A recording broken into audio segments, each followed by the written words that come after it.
Sorotan berikutnya soal persiapan timnas saudara menghadapi Tiongkok. Back timnas Indonesia Mes Hilgers dan Jay Itzes tiba di Bali dan siap bergabung mengikuti pemusatan latihan besok hari.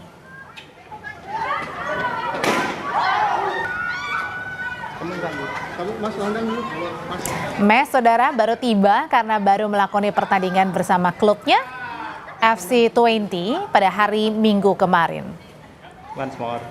Namun Hilgers baru akan memulai latihan bersama Rizky Ridho CS Kamis besok.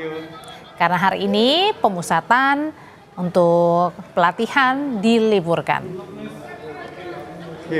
Dengan kedatangan Hilgers, total sudah 28 dari 32 pemain yang dipanggil ke pemusatan latihan di Bali.